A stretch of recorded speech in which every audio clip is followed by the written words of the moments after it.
Welcome to this advisor forum. My name is Ross Hawkins. I am the director of the Academic Advising and Transfer Center. And I am so thrilled that we have right now 62 participants in this Zoom room. We had a little over 70 participants register for this advisor forum, and I believe this is one of the will be one of the best attended advisor forums ever. So I continue to be overwhelmed by your support of the advisor training and development program. And again, I thank you for being here for this Have a good day. Very important topic. Please remember to enter your name. I know many of you have been doing it, but please enter your name in the chat feature to receive Master Advisor credit for attending this advisor forum. Our next advisor forum is scheduled for Tuesday, October 27th at noon via Zoom, and it's going to be about transfer advising, some updates on transfer advising, as well as a proactive outreach to admitted transfer students. Katie Dyer from the Academic Advising and Transfer Center, Dr. Kelly Wood, our Associate Provost for Student Success, and Nathan Hoff from the Office of the Registrar will be presenting at the advisor forum on Tuesday, October 27th. So please make sure that you're able to join or make plans to join us on Tuesday, October 27th. So with that being said, I am going to turn it over to Kyler. Dr. Kyler Sherman-Wilkins has agreed again this semester to present an advisor forum. He is an advocate for advising, and I appreciate his devotion to our advisor training and development program. Dr. Sherman-Wilkins is a professor in the sociology department, and today he's going to be discussing how we can incorporate anti-racism into our advising practice. So with that being said, Kyler, it's all you. Thank you, Ross, and thanks everyone for being here. So this is the third forum I've given. I think the first one I gave was in 2018, and it was Kathy Davis, and she joked that if you recommend an idea, she's going to rope you into presenting, and here I am. And Ross, I guess, is continuing that tradition. But I'm really pleased to be here. As Ross mentioned, I'm very passionate about advising. I'm also just very passionate about making sure that we can make Missouri State a more diverse and inclusive place and strive for anti-racism. And so what I want to do today is a couple things. I realize that oftentimes we have these trainings, but many people are arriving with different conceptualizations of racism and ideas of race. So I think it's really important to start off with definitions. So we're all on the same page, and then go over some things that we can do as advisors to incorporate anti-racism into our practice. And quite frankly, the type of incorporation I'm going to be talking about, some of the things that are anti-racism calls us to do, they quite frankly get us out of our comfort zone.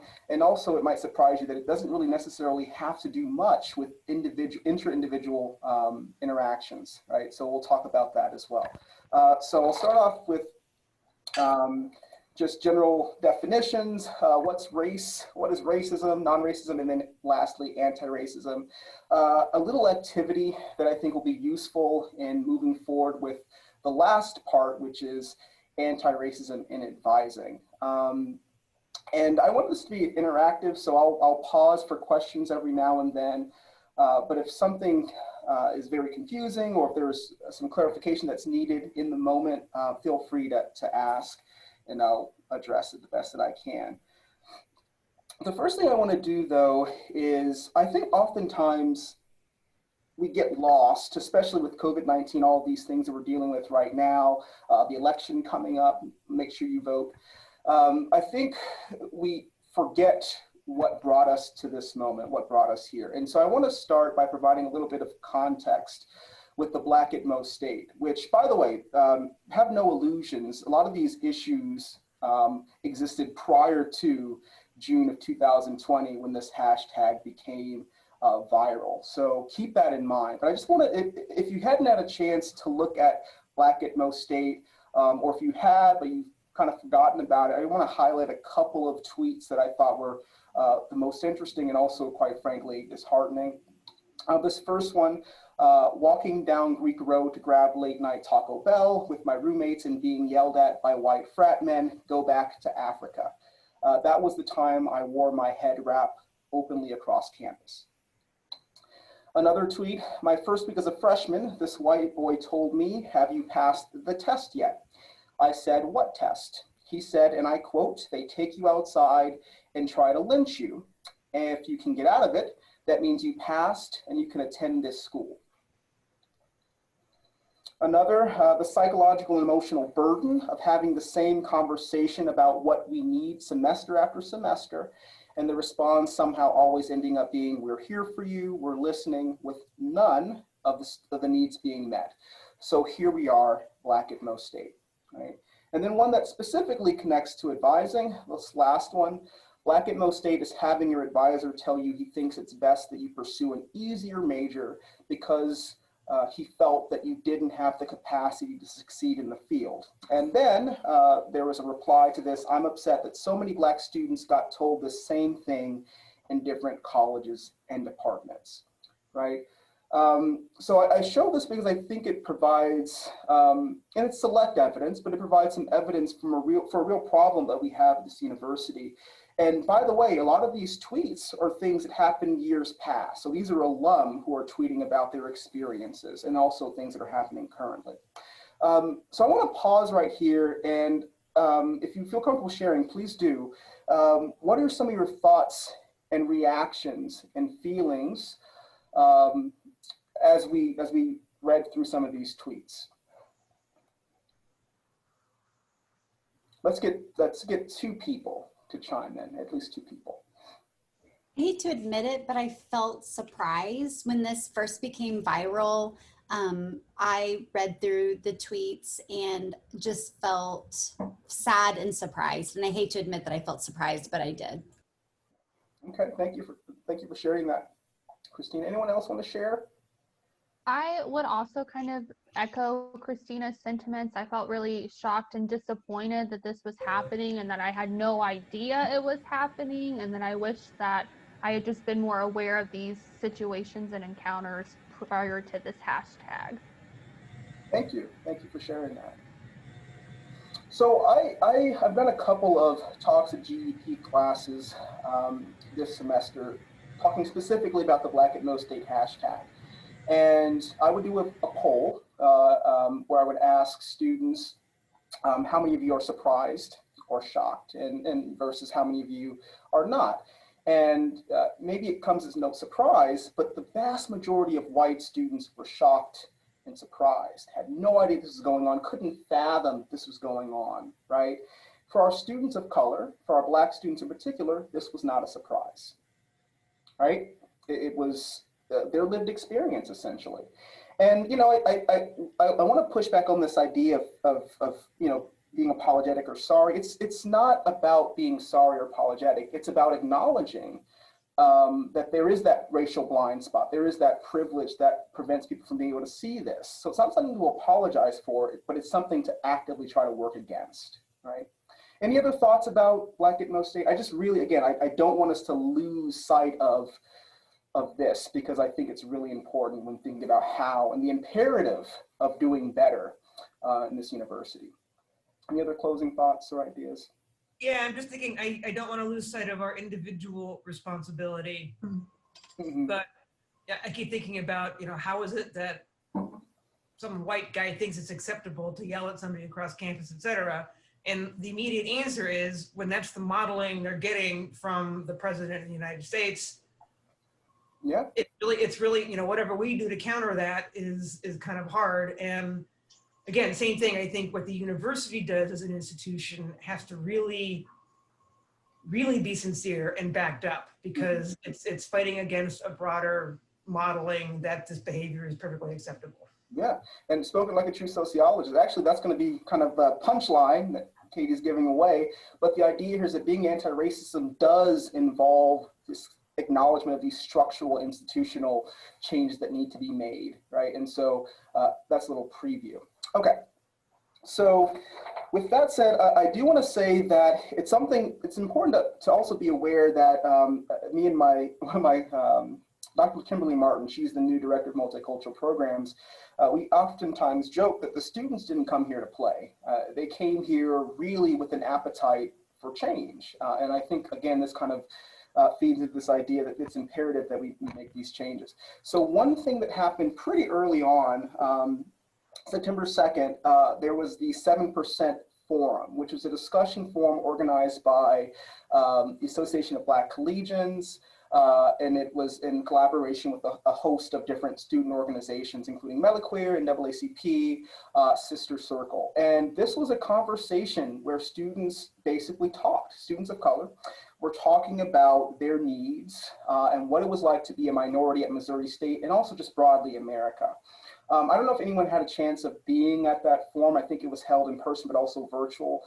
I was there, and I can tell you that it was, on the one hand, again, very depressing to hear students share their experiences, but it was also, I think, uplifting to know that these students are ready for change and they're willing to do what they need to do to make this a better place for themselves.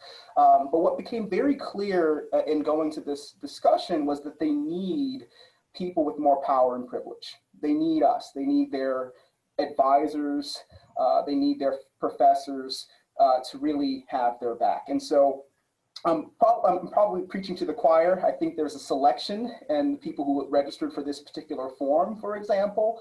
But in my opinion, I think it's never a bad idea to hear that over and over again, which is our students really do need us, and some students more so than others. Okay. So I want to start off just before talking about anti-racism in general. It really is important to think about racism more broadly and why we even have to talk about racism. Why does it even exist? And it starts off really with this idea of critical race theory, which I think oftentimes gets used as a buzz term. I know our current president is trying to punish universities and colleges for even mentioning this. So again, vote on November 3rd or earlier. But critical race theory really is the idea that all of our lives are racialized. And that means that they are basically put in the context of race, right? These different racial categories or boxes. And we all have a relationship with systems of oppression, right? We are either people who benefit from these systems of oppression or we do not. So we're the oppressed or the oppressor, right? And being an oppressor doesn't necessarily mean actively oppressing. Sometimes it just means being passive, being complicit, right? So that's the whole idea behind critical race theory. It's also saying that racism is embedded in our very institutions and our systems, such that even if we change everyone's mind and get rid of individual racists, we'll still have racism, right? And the key to understanding racial oppression, according to Leonardo, is understanding whiteness, right? What does it mean to be white as a social category, and also blackness, and the privilege associated with said whiteness in the university context specifically, right? So, so that's the idea behind critical race theory as it applies to the university setting. And by the way, I'll make these slides available. I'll send them to Ross so that way you can have access to these slides and also the references in case you want to check them out. Okay. And again, kind of going through this idea of defining things, make sure we're all on equal footing. The idea of race is actually relatively modern, at least the way that we think about race today. And I know there are a couple of Egyptologists and historians of antiquity who can correct me. But really in terms of the race in antiquity was very different than how it was today. It was mostly geographical. It wasn't as explicitly hierarchical as it is today. And that really didn't happen until we saw the emergence of the global empire. So as people started venturing off away from their lands, encountering people who looked differently, there was this need to justify subjugation, justify some of these heinous acts. So when we think about the seaboard empire, conquering other lands, when we think about Western expansion and the Trail of Tears, for example, when we think about the Atlantic slave trade, these notions of race that we have today, this hierarchy of race, these inherent qualities of different people from different races, was really solidified during that time to justify some of the atrocities that were committed. Right? I see Dr. Trochet here. Is that pretty? Okay, good. Okay, good.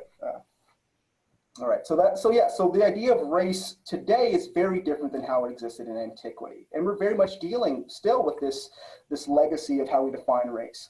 And the fact of the matter is, race is not biological, right? And what we know is that there's very little agreement on what distinct races are biologically. And so that in and of itself brings around the question of whether it is in fact biological.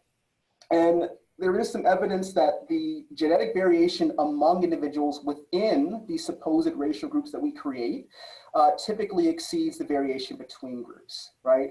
And again, this is further evidence that there's no real biological basis for race, right? That said, there are some people who go as far to say that race isn't real. I think that's a mistake to say. I think race is very much real.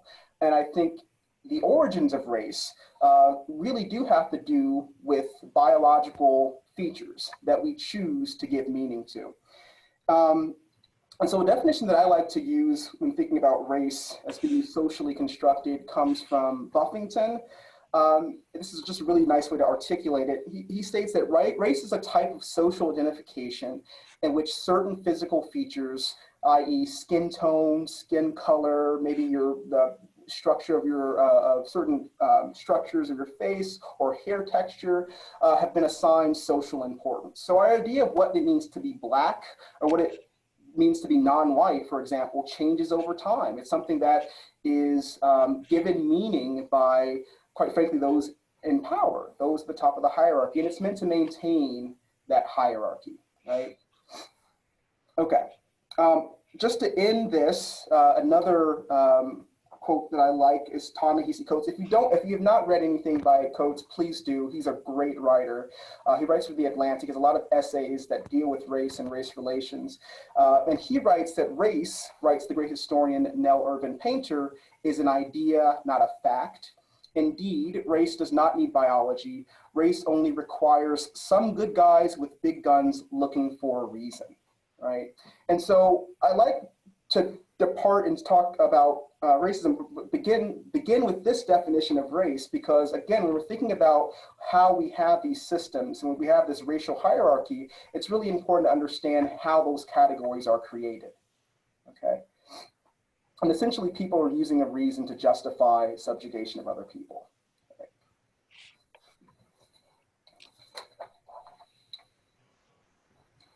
I'll pause there. Any questions or comments or anything? Okay, all right. So now let's get into the idea of racism, non-racism, and anti-racism. So racism is, first of all, it's distinct from racial prejudice and racial discrimination, right? People will oftentimes use these terms all interchangeably, and it's important to make a distinction between them, because in order to really identify racism and eradicate it, you have to know what you're talking about.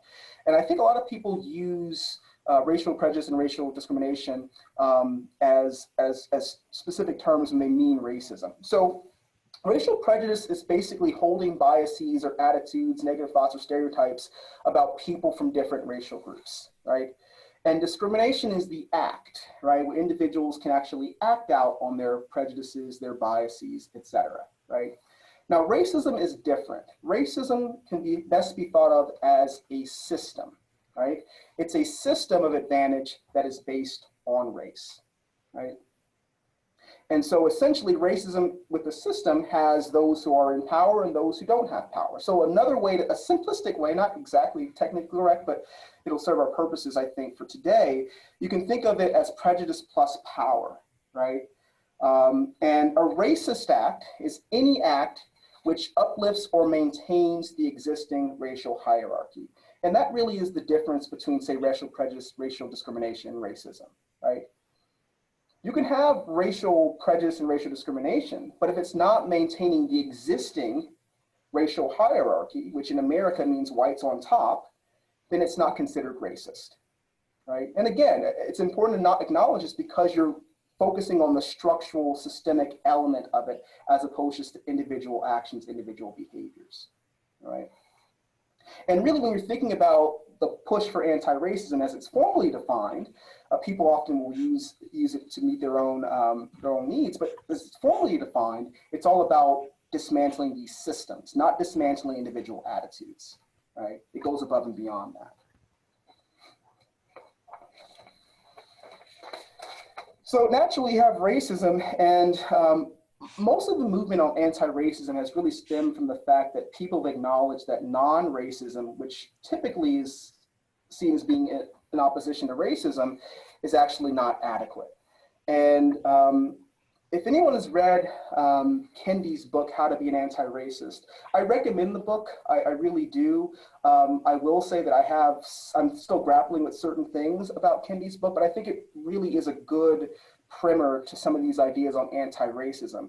I would encourage you that if you do read that book, same with D'Angelo's White Fragility, that you read it as a supplement to other writings by other scholars who've been writing about these things for years and years and years, right? So please don't read these books and think that I'm an expert on it really does require situating those books in a larger history of conversation that people have been having about these topics. But Kendi points out that this idea of non-racism, so this idea of being non-racist, right, as being the opposite of racist, is problematic because it implies that there's such a thing as race-neutral policies, right? The idea that if you're not racist, if you're not actively being racist, you're just not doing anything, that is adequate, that's enough, right? You're a good person, you're not racist, etc. However, non-racism, in a sense, is a form of complicity because it serves to maintain existing racial power structures.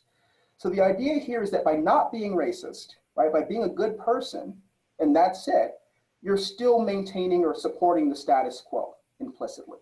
And the status quo, according to critical race theory and this idea of systemic racism, is that we have these racial hierarchies.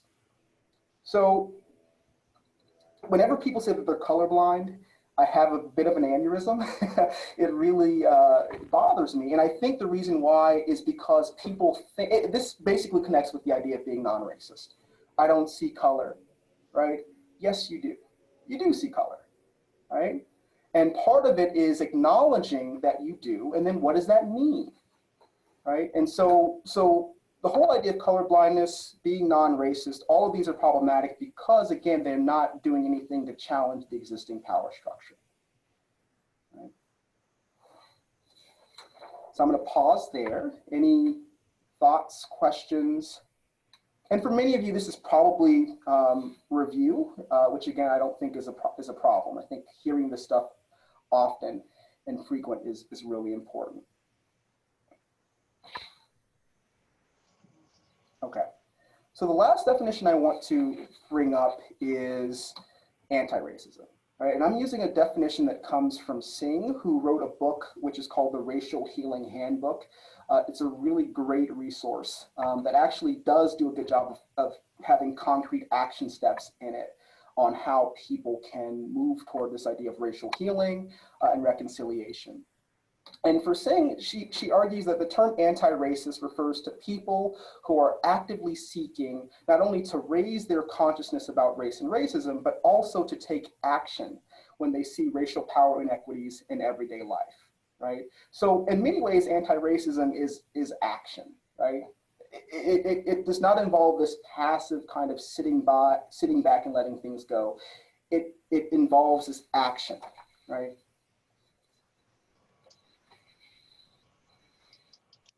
And Kendi and other people have went on to say that the dichotomy is not racist and non-racist. The dichotomy is racist and anti-racist, meaning that if you are not actively fighting against oppression, identifying and working to destroy those systems of oppression, then you are by definition racist, right?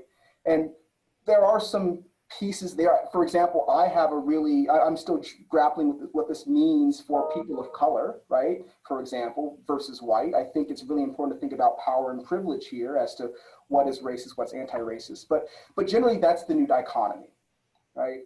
And what is agreed upon by Kendi and other scholars is that for white people in positions of privilege, if you're not anti-racist, you're racist. And the reason why is because you are maintaining this racial hierarchy. You're benefiting from this racial hierarchy and you're maintaining it, right? It's also important to note that from this definition of anti-racism, that it's not a status that you achieve and you're always anti-racist. It's in every single action. So there are people who can be anti-racist in certain aspects of their life and racist in others because they're not speaking out about it, right? So it's one of those things where every single avenue of your life, in order to be truly anti-racist, needs to reflect this idea of identifying and dismantling these systems.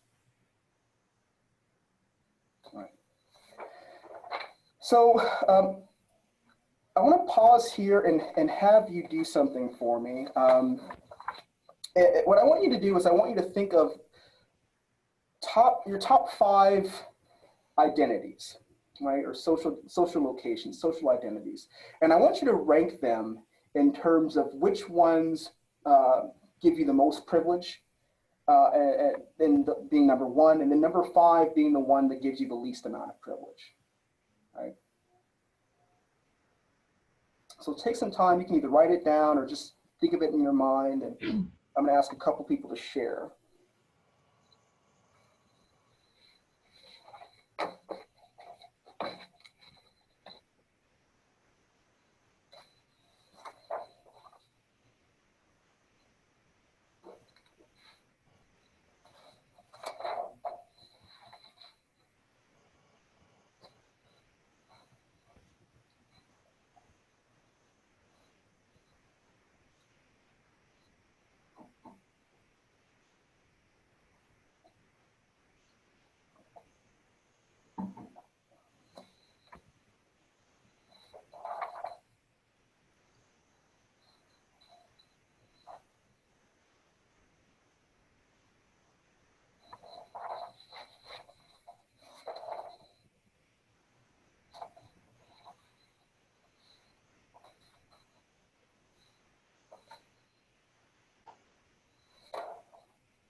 About 30 more seconds to finish thinking through.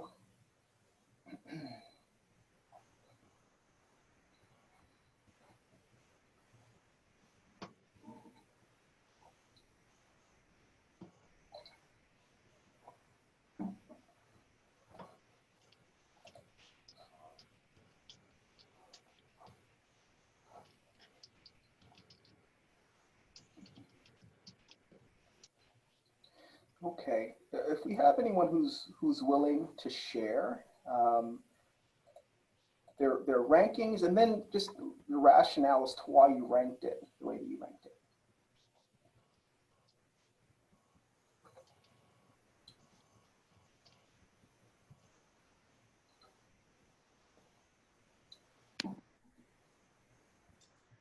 Hey, Kyler, I'd feel I can share if no one else wants to. Go for it, Jason. So you said kind of identity categories, right? Mm-hmm. Yeah, so I wrote down white, male, PhD, American born, and multilingual. Mm-hmm. So, I mean, I think it's obvious looking back in the experience of my own life that probably being white and male might be tied for number 1 in terms of the privilege and the power that has given me, sort of, you know, greasing the wheels for me in my life. Certainly being an academic or an academic administrator and professor would be near the top. I think, you know, identify as being multilingual, but I don't think that really gives me any advantages in society. It's an important part of my identity, but I don't, of course it reflects privilege. On the one hand, I've been able to pursue that advanced proficiency in multiple languages, but so do a lot of other people are born into situations or circumstances where they are multilingual by virtue of just being born in societies where more than one language is spoken. So thanks for sharing. Appreciate that.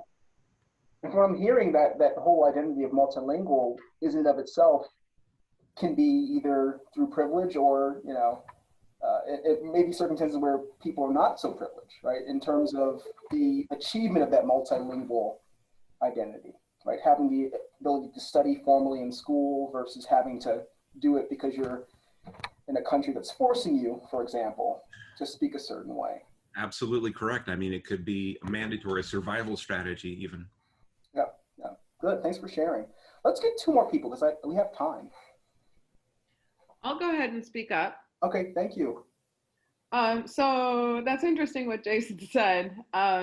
So I put American born first, but in my situation, I'm a dual citizen. So Latvian is my next, Latvian/European is my next identifying sort of category.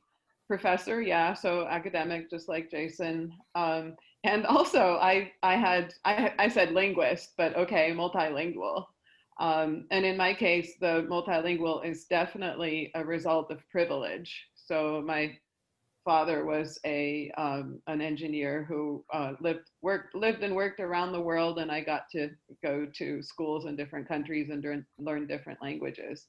And then down at the last of my five was woman, of course. And it kind of makes sense that I would identify with woman as last because it's the least privilege, I mean, of that list. Mm-hmm. So that's kind of interesting. I never thought about it. Yeah. Thank you for sharing all of that. One more person who wants to share? You can share, Kyler, unless anybody else wants to jump in. I'm fine to give the floor. Go for it. I think just because I think I might have something interesting to add. Interestingly, I didn't put in American born. I mean, I am, but that wasn't really part of my identity, although it is abroad. And again, so speaking about how intersectionalism sort of comes to the fore as we travel, in Egypt, I'm very much an American woman. So I think that matters when I'm abroad. But here, I don't normally think of myself that way. But interesting for me is I identify as both white and Latina, and those manifest differently in different contexts. And I think obviously white privilege being, and the fact that I look white sort of jumps up to the top of that list. Also, not just being a woman, but being a cisgendered woman, I would say specifically, is I think a privilege that is part of my identity. And also very much my sort of social class or wealth is something that I think is very much part of who I am, and something that I think is definitely lower on my list of strengths. Being part of the lower class, or at times lower middle class growing up, and I don't know where we are now, whatever this is. You know, I think that's definitely something that, and I think something that's tied into race and all of this other larger discussion is sort of economic privilege. That's really, really key into all of this. I think, you know, Jason spoke to a little bit as well.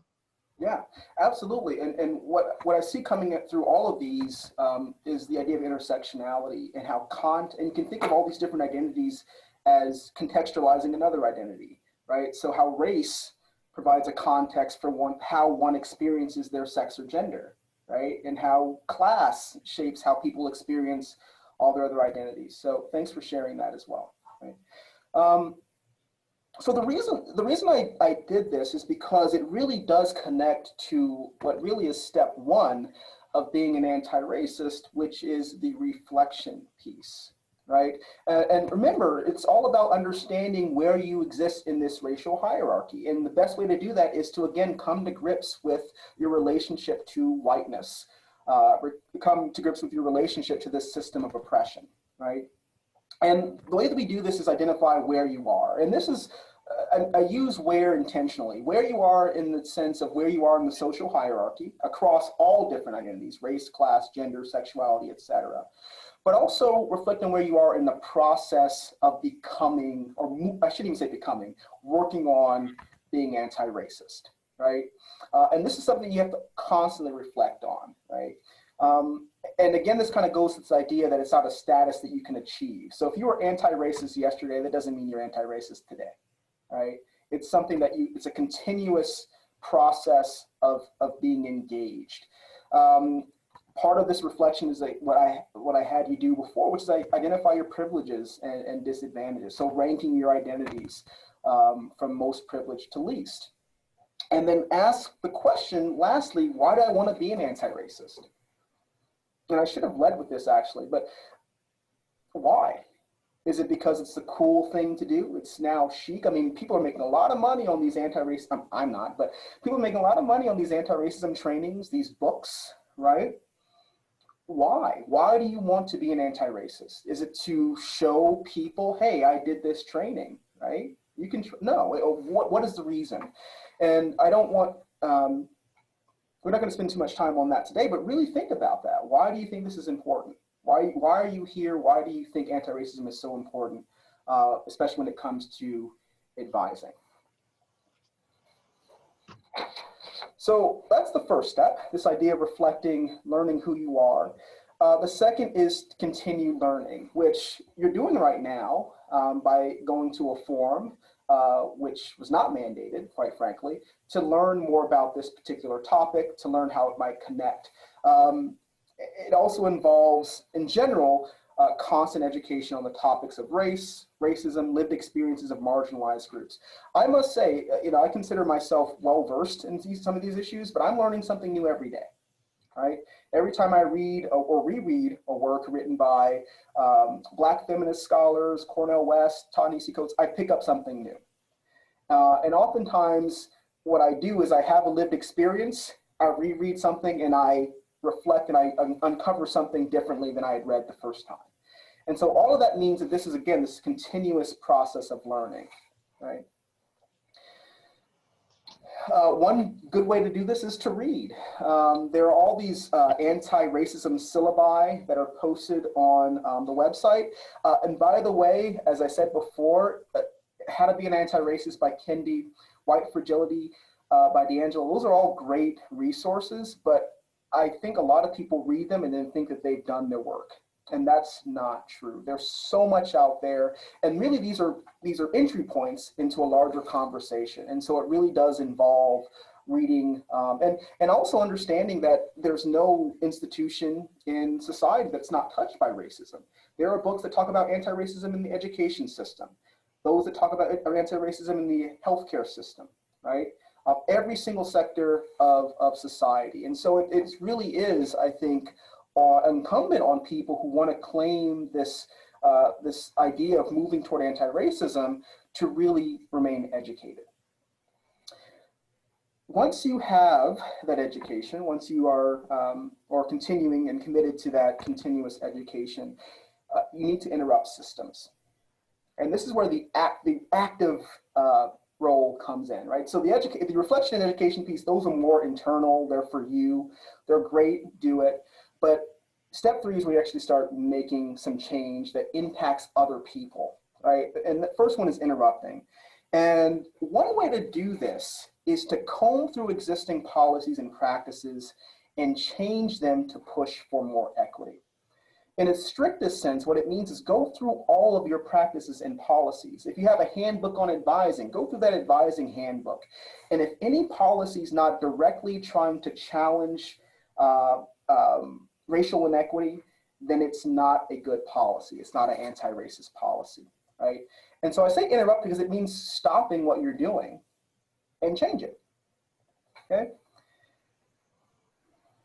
And then the last one is to create new systems. And this is distinct from changing or updating your current ones. It means really going forth and providing new or reimagining what it might look like to be an advisor, right? And I'll elaborate a little bit on that in a second. But really, it's rooted in this idea that as advisors, we really need to go beyond individual level one-on-one advising. Right? Ignore the two there. It should end at advising, right? Going beyond this one-on-one. And I will say, and I know a lot of people who I see now on this Zoom call who've come to other forums that I've held on advising students of color, et cetera. I think people really are committed to the piece of one-on-one advising. How do I become a better person to my advisees? And I think that's really important, a great step, but it's not anti-racist. It's not. So this is what the process looks like in a diagram. Picture's always worth 1,000 words. So we have these different steps. We have reflect, which is number one, continue learning. And you have all these arrows that move around, but notice that it doesn't stop, right? So just because you're at the create new system stage doesn't mean that you need to stop reflecting. So it's this iterative process, a dynamic that exists for all time, right? And I think this is probably the take-home message, again, and I think the same thing applies to things like cultural competence. It's a process. It's not something that you achieve. And so I really wanted to highlight that piece as well. Okay, so as I mentioned before, we need to move beyond this idea of anti-racist advising, meaning that you're conducting yourself well in an advising session. Again, that's great. That's a really great goal. It does matter for the people that you're interacting with, but you got to think beyond that. If we're acknowledging that racism is a system that needs to be dismantled, then we need to start thinking about how do our practices impact the system, right? So typically what we are all likely all are doing pretty well are things like affirming, right? And if not, you get with the program, right? Affirm the experiences of your advisees, right? We talk about, you guys heard microaggressions, you probably have heard of microaggressions before. One type of specific microaggressions or a family of microaggressions is called micro-invalidations, where you're basically telling people that, oh, it's normal to feel that way, or everyone feels that way. You're invalidating their experiences. So affirming is all about not doing that. It's about acknowledging that when meeting people where they are and taking what they're saying as truth. If someone tells you they're experiencing something, if a Black person telling you, I feel unsafe, listen to them. Believe them. That's the affirmation piece. There's also the support piece, which is what we all do as advisors as well, right? We support our advisees. We encourage them. We provide resources to them, et cetera. Ideally, right? Hopefully you're all doing this as well. And again, most people stop here and say, well, you know, I feel like I have the ability to advise people from diverse cultures. I do listen, I believe, I provide support. I know about campus resources that exist, and I point them to those campus resources, right? And again, that's great, but it's not enough. The last piece that's really important and what really qualifies advising as being anti-racist is advocacy. And advocacy really means that we're basically taking what we know to be systemic or structural problems in the university setting and actively trying to change them. I'll give you an example. I had an advising session in which I was talking to a student, and I told them that I wasn't equipped, quite frankly, to handle some of the issues they were having. And so I referred to them to the counseling center, right? And they told me, and something that I had been aware of, but they told me, it's like, I've been to the counseling center and my experience there has been crappy because there's no one there who looks like me, right? So in my capacity as an advisor, I'm affirming, right? I'm supporting, but it doesn't change the fact that we have a wellness center that doesn't have a lot of representation in terms of their counselors of color, people who Black students might feel comfortable going to get their needs met. Not to mention that there's been gross underfunding of mental health services in America, but also the university, right? So part of this idea of advocacy means speaking up, and not if there are not resources out there that students can tap into, or the resources are inadequate, It means going out there and helping to make them more adequate by speaking out, by being involved, by being engaged, and seeing what can we do as an institution to make it so that those resources are actually able to meet the needs of people they were designed to meet the needs for, right? Lee, who writes quite a bit about advising in anti-racism or critical race theory in general, basically pointed out that speaking out about anti-racist policies is one of the key things when it comes to being an advocate, when it comes to being an anti-racist advisor, right? And so some questions that naturally come up in this role as advisors who are anti-racist should be things like, what does Missouri State do well regarding policies that promote racial equity? What does Missouri State not do so well, right? And if these are things that you're not thinking about in an advising context, then you're not engaging in anti-racist advising practice. Again, it goes above and beyond the one-on-one individual session that you're having. Because if you really want to meet the needs of the student, you need to understand that they're going to have interactions, they're going to have experiences that are outside of the advising session. And if we're really doing our jobs to support students, to make sure they feel they belong, then we really need to do some work outside of the advising situation to change those structures outside of the advising session. To do that, right, specifically in context of dismantling things that might perpetuate racial equity, or perpetuate racial inequity, I should say, would be anti-racist.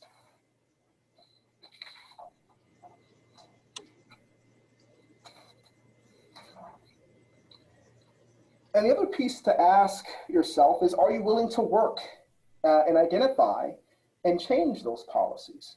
And that really is the crux of the question. I can't answer that question for you, right? I think a lot of people do end up stopping at the affirming and supporting.